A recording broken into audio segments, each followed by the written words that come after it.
one of the things we wanted to do was to give you a taste of some risk management. But I also wanted to call out a distinction between policies versus policies. Now, many of you are thinking, wait a second. We were talking about 3 different types of policies on a program level, but then this walkthrough in class refers to local policies you can access on Windows 10. So in terms of our understanding of the 3 different types of policies, which would the Windows 10 policies be? Which of the 3 types of policies would the Windows 10 policy be? So a student here on St. Croix, was it Jadel? Said both of you. Okay, so you second. All right.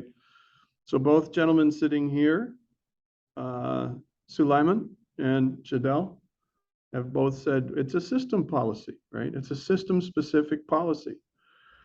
And yes, that's true, but this is slightly different. It does apply to a system. And it is system-specific, and that, in a general sense, meets the criteria of what we're talking about. But when we have program management system-specific policies, it could be something like a policy sent out to all employees that says, for Android owners, you must do the following to secure your Android devices. And that's an offline or out of band, what some texts refer to as an out of band. It's a human policy. It's an organizational policy. It is an operational policy. But it's not a policy that executes explicitly on a device like Windows 10 policies. Now, it is true that you can look at Windows 10 policies as system-specific policies per the definition. But there is something else.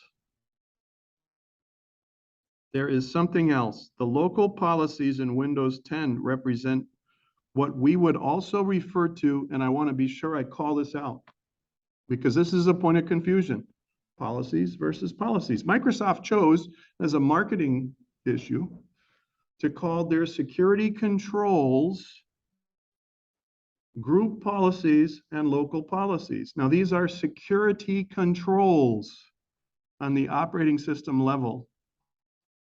And yes, they're specific to a given system, absolutely. So they fit the classic definition of a system-specific policy. But you have to see a little broader. This type of policy is also a security control. And I want to call that out intentionally.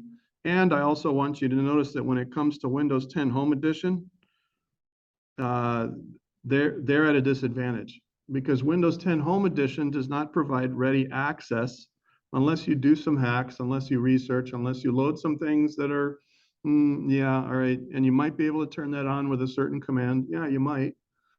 But those aren't intended to be available to Windows 10 Home users, because they are working in what's known as a work group environment. Their security posture is keyed toward the local device or system only.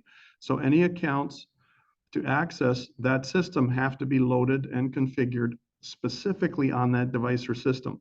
They're not the same kind of account or login credential that you would use at the university. For example, your student ID is the label that is used for your domain login for the legacy domain CAC, which is separate and distinctly different from the public DNS domain uvi.edu.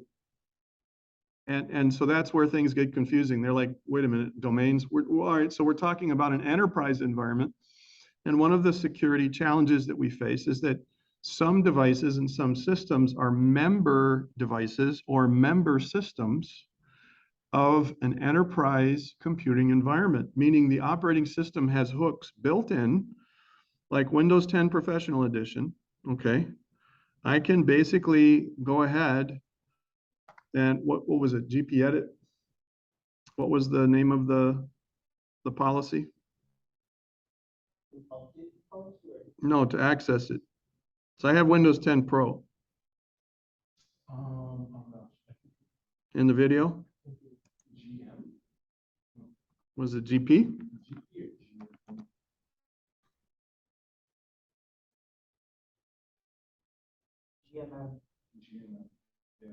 Okay, well, there's a GP edit. Can everybody see my screen? Can everybody? Yes. See? Okay. So this is what's accessible for enterprise editions, professional editions, corporate editions, they used to have a corporate edition for older versions of Windows, believe it or not. Now they just have like enterprise and education and so on. Yes. Is this the same as Active Directory? So the question was asked by Sulaiman, and I'm thinking by the time we hit midterms, I'm gonna owe this dude like 3 lunches. But the question was, is this the same as Active Directory? The short answer is yes. Active Directory is what we refer to as an enterprise or centralized security model. That means that the users, both the computer and the user accounts, when a computer is joined to the domain, it does not operate, well, it operates with local credentials, but it operates with enterprise credentials from the domain as well. So what are we saying? You can have a local administrator on that device or system, and that account is stored on that device or system in the local security account management file. So the SAM is called, it's called a SAM. The security account management, the SAM, is locally stored. So there's a file. It's a very sensitive file. It's the kind of thing that makes hackers giddy, and they love to get in there and hack it. And it's where the local accounts are set up. Everything we've demonstrated to this point in class has been local security model. It's also referred to as standalone security model or work group model, because the user accounts must be created on that local machine. When you join a domain, a computer account is created for the system or device that joins the domain. And once that happens, watch out. Everything is different. In the Linux and Mac world, this is called a realm, R-E-A-L-M, a realm. There are group policies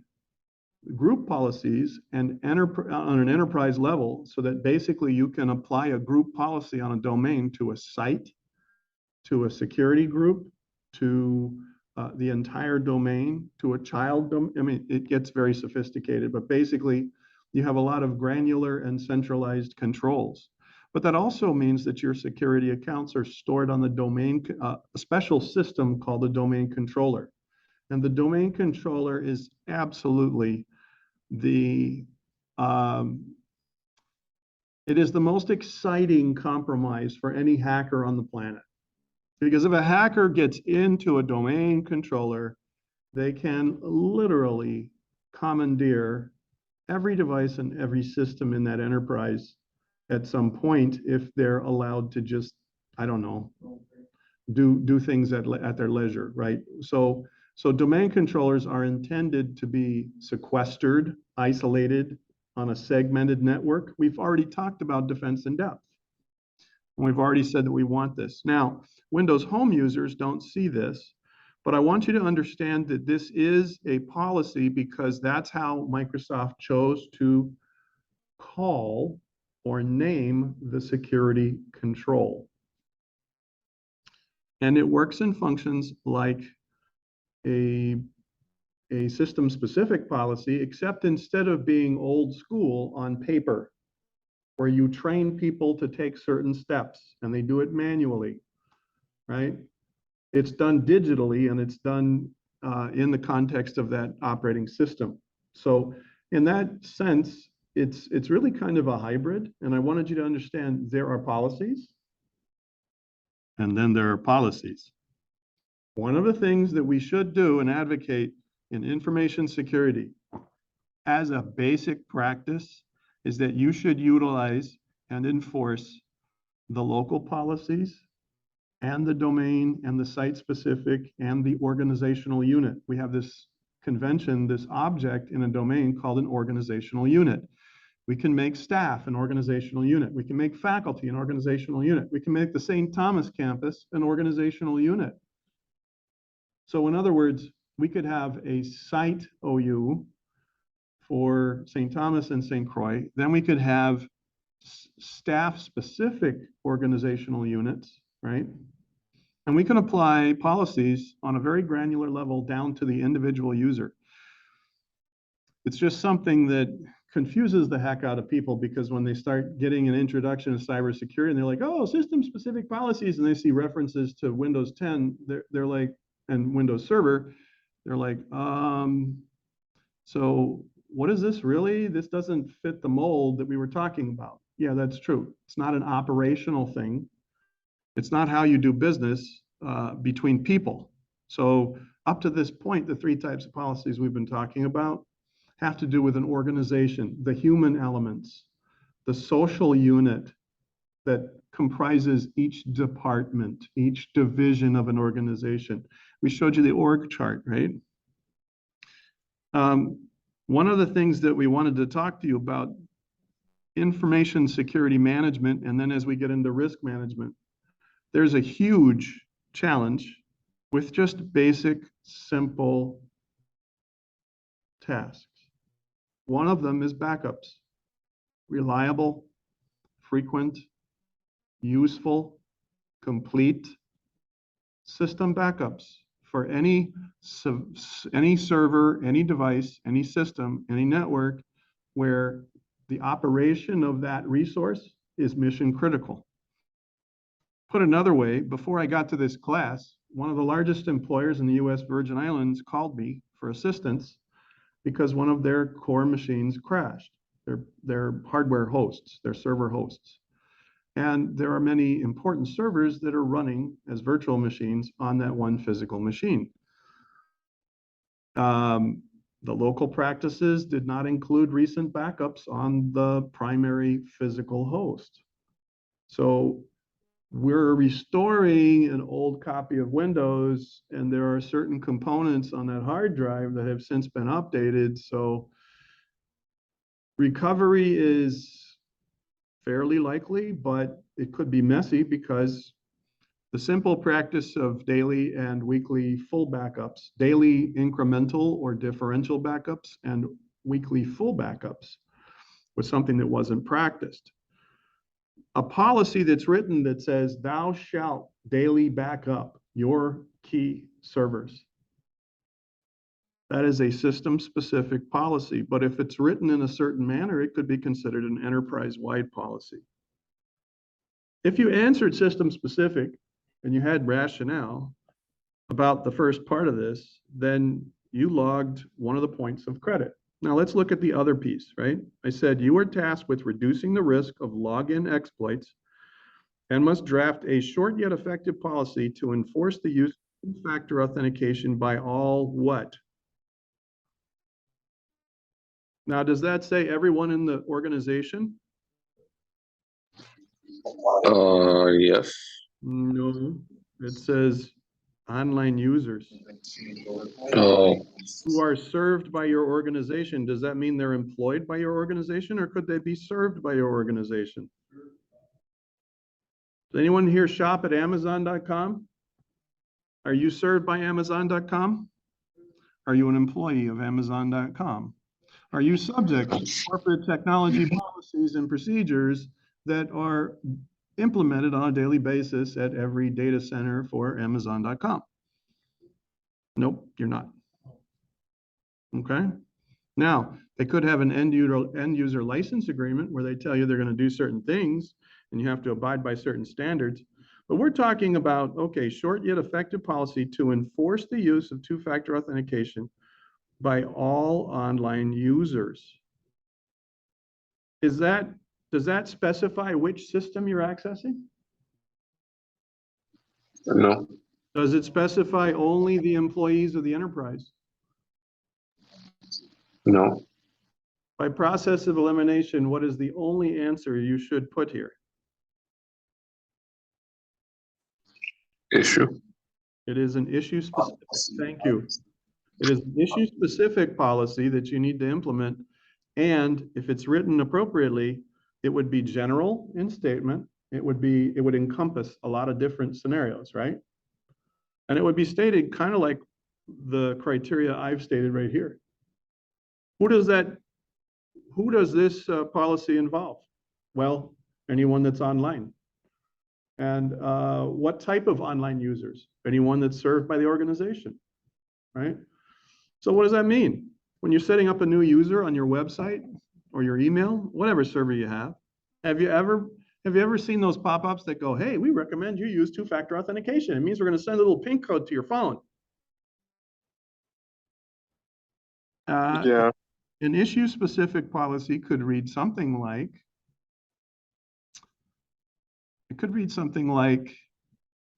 in order to use our system, in order to use our online resources, we require the use of two-factor authentication. Here are your options, right? You can use the PIN code, you can use an email, you can have a voice call, you can have all sorts of ways. We'll even send you a little USB drive that you plug into the USB port, and if you don't have it and you don't plug it in, it's the second factor of your authentication and nobody gets on this screen. That's a special kind of two-factor authentication we'll talk about in greater detail.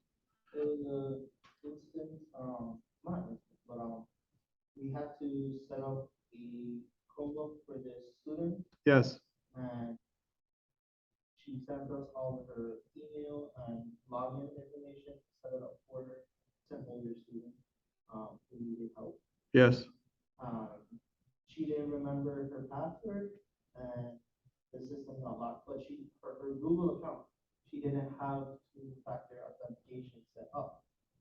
So we weren't able to get into the system for probably another week. right. Yes, so Sulaiman brings up a point. He said that they had to assist an older student that had a Chromebook who did not configure two-factor. And when she forgot her password, it took longer and it was harder to reset her Google account. There are distinct advantages to implementing two-factor authentication. And one of them is, hey, if you have your cell phone or hey, you have that alternate email account, you can reset your password with greater ease when that happens, not if that happens. Let me say that again. When it happens, not if it happens, okay? Now, what I'm going to do is collect all of your submissions and then look at what you wrote for a policy. And as long as you said it's issue specific, and as long as you had something that was generally stated to include the words must or shall or will, and the criteria two-factor authentication while online using our resources, something like that. And there's a lot of different ways to state that, right? We can't go over all of them, but I will review what you submitted for the second piece. If you receive like a little point deduction in a square set of brackets, it'll also be followed by a statement that reads something like, you are welcome to revise your answer and resubmit for additional credit, right? So we want people to understand how best to submit for this specific requirement. And if it takes more than one round to do it, we want to give that to you, okay? So I am going to post scores, and if you don't get full 2 points, don't get frustrated, or simply play back this portion of the recording and revise your statement and then say, oh, and this is an issue specific security policy. Any questions about the independent thing? Any questions? All right. So hearing none, we're going to blitz as fast as we can to cover the balance of our, nope, I'm going to cover the balance of our review. Everybody remembers this, yeah? This one kind of caught folks off guard a little. So it said, the process that seeks to teach members of the organization what security is and what the employee should do in some situations is known as, now you would think, okay, that sounds like training, or it sounds like education. But the key to understanding this question is to understand after the training, after the education, what does the employee do?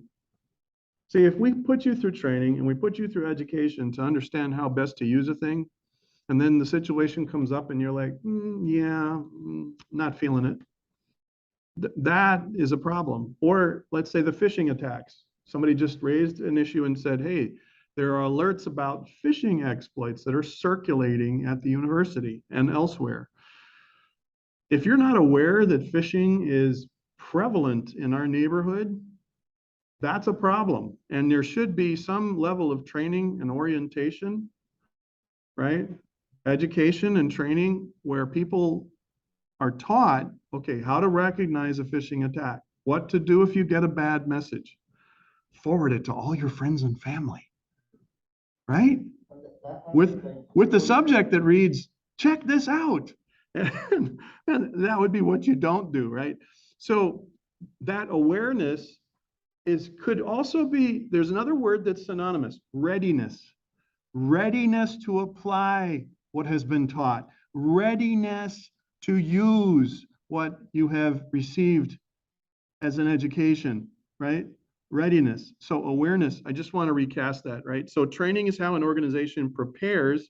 It's before the thing happens. It's what we do on the front side with members and how they should react and respond when the threats are encountered. Education seeks to provide theoretical foundations to members of the organization as to why it has prepared in the way it has. In other words, it's additional information to help you understand the underlying concepts so that when new challenges arise, you can generalize those principles, right? So training is more issue specific, education is broader, and that's one of the distinctions that the author uses. I'm going to try not to split hairs as much. The point I want you to understand is if you train and you educate your employees, both, and they don't do and they don't know when the time comes, your training, your education has failed. And it's time to refine, or your risk never gets better. Okay? That's an important thing. Any questions before we move on? Okay, so your authors mentioned something called a blueprint, right? And there are all sorts of interesting tools and methods that are used to structure and to materialize or manifest, right, an information security program.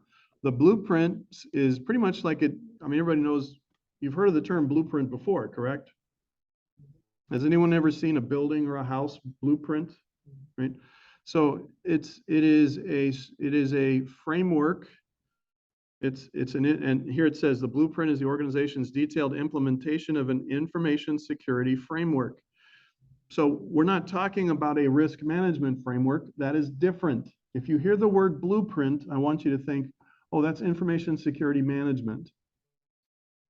It's not the same as what, it's similar, but it's not the same as what you would hear about a framework that's used for risk management, which is similar in terms of how it works, but the context is, hey, we're going to manage our risks.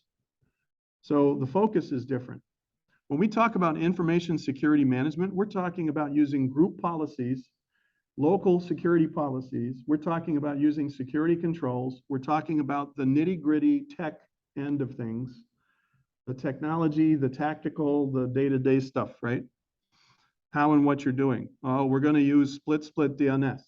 That means we're going to use DNS servers that are hardened, and more to the point, we're not going to put all our DNS eggs in one basket.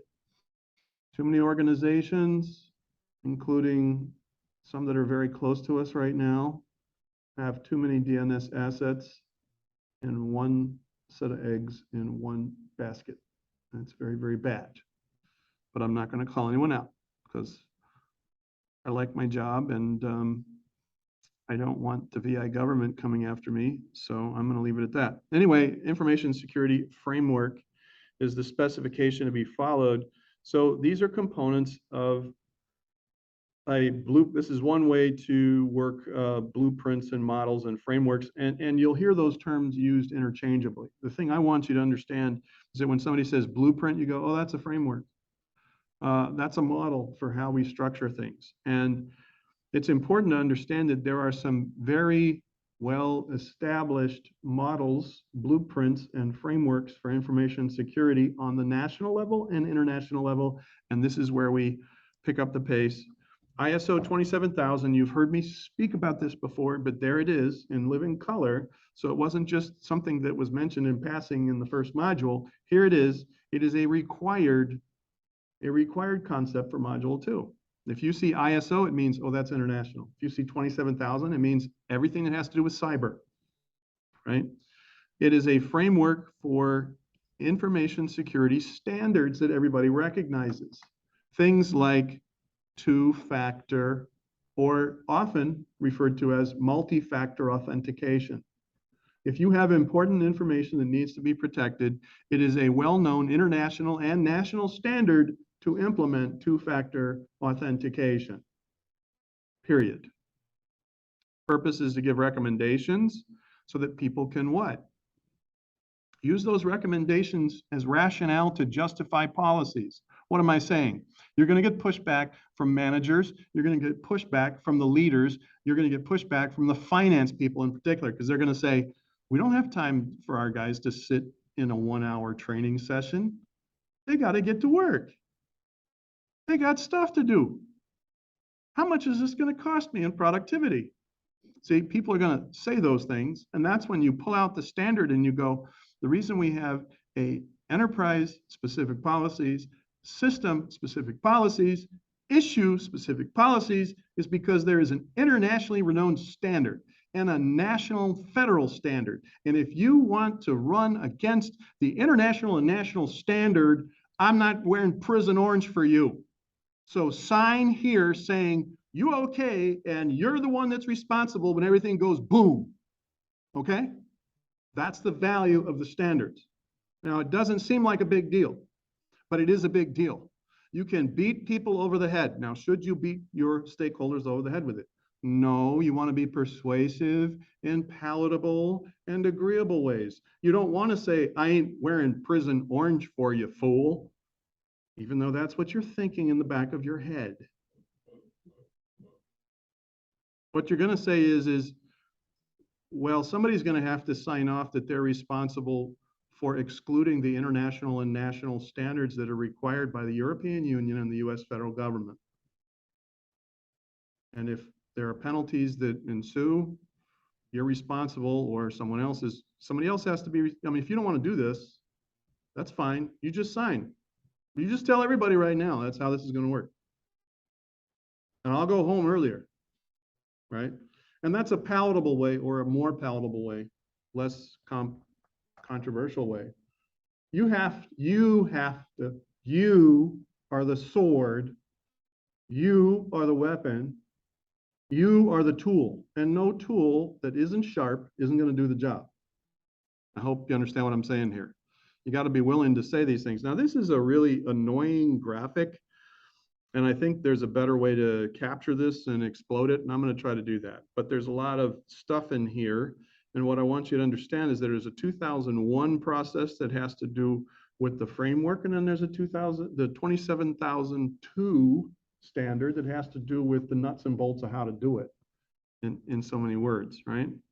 So here is the 27002 I was talking about. Look, it says information security policies, organization information security policies, human resource security, asset management. What's asset management? I don't know, making backups of your server where all your data is stored. That would be asset management. Everybody with me? 2002. Oh, look, security controls, access control, encryption, physical security, because if you don't have a lock on the door where your server is, you're screwed, right? Communication security, operational security. You don't want people running down the hallways saying, hey, I just heard the CFO lost her password, right? That would be a matter of what we call operational security, right? OPSEC. Incident management, right? How do you handle incidents when they come up? The whole realm of cybersecurity is, okay, something happened. How do we manage it? How do we mitigate the loss? Okay. NIST, whenever you see NIST, that's national, that's federal, that's US. So where ISO is global, we're talking about the US government and any US territory. If you receive US funds of any sort from the US government, you are subject to the standards defined by the US government. What am I saying? There's a whole lot of people in the US Virgin Islands territory that ought to be following the specifications of these standards and implementing policies of all manner to ensure this happens, because otherwise, well, they're not compliant with the established written standards that everybody else follows. And here's one little bad consequence that can occur if you don't. You can lose your federal funding. Let me repeat that.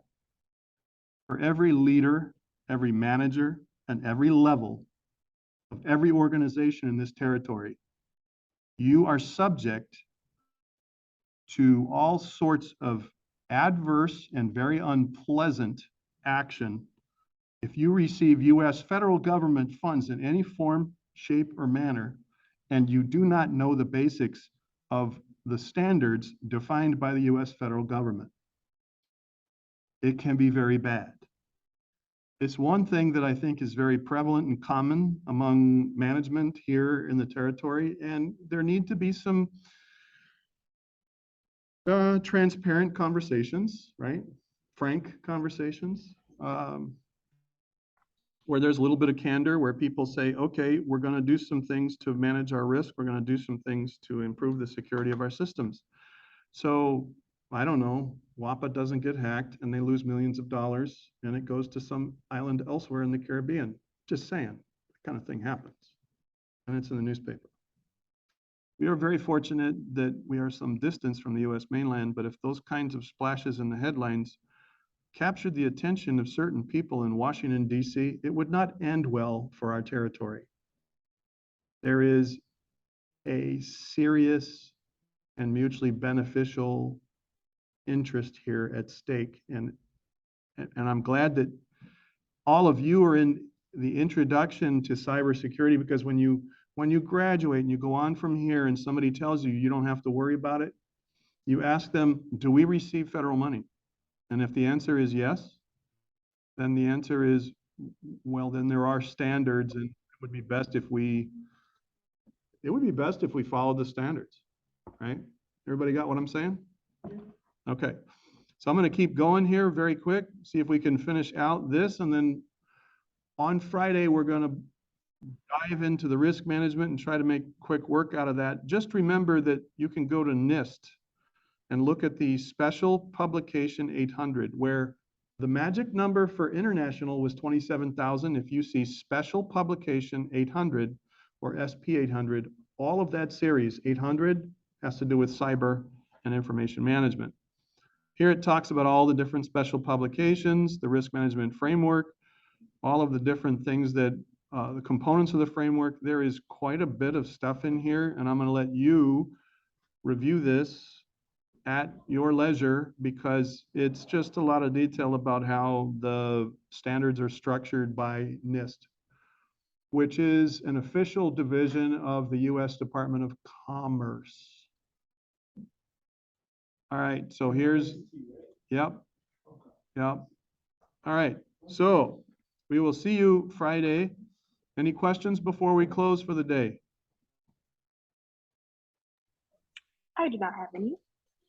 Okay, we will pick up where we talk So about, Dr. Cantal, I still have to talk to you. yes, the design of security architecture. We'll just review briefly these last few concepts before we dive into risk management.